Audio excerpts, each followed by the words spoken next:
democratic societies. In recognizing a communist, physical appearance counts for nothing.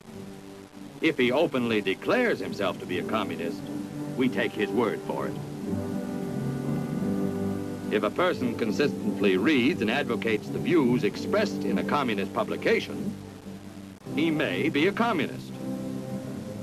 If a person supports organizations which reflect communist teachings, or organizations labeled communist by the Department of Justice, she may be a communist.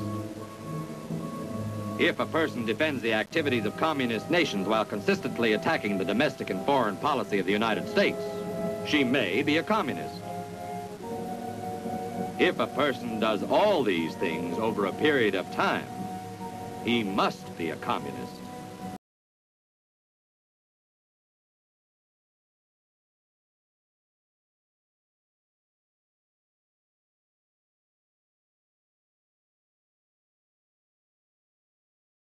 There is a disturbing new trend we can report this morning. 2 new reports out document an alarming rise in the number of hate groups in the United States. The Southern Poverty Law Center's intelligence report found 926 active hate groups in the country. That's up more than 50% from just 2000. Morris Dees is the founder of the Southern Poverty Law Center. He joins us from Montgomery, Alabama. Good morning, sir. Your report dovetails with a brand new report from the Department of Homeland Security claiming basically the same thing.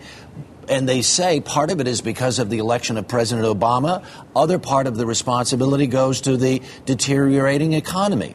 Do you feel like your report and their report sync up?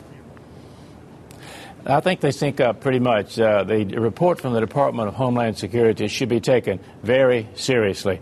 What we found with our intelligence project we run for a number of years here is the political climate, the election of Obama, the immigration issues that have faced the United States over the last 5 to 10 years, and now especially the economy is almost causing a resurgence of what we saw in the days of Timothy McVeigh.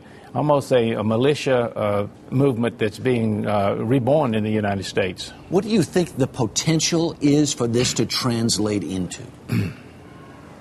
Well, I think that an American person is much more likely to be harmed by a domestic terrorist extremist group than by one from abroad. The death of the 3 police officers in Pittsburgh about 2 weeks ago was committed by a guy who shot these 3 officers by a person who was an adherent to the hate websites and their belief that the United States government is evil, going to take away our rights, going to take away our guns.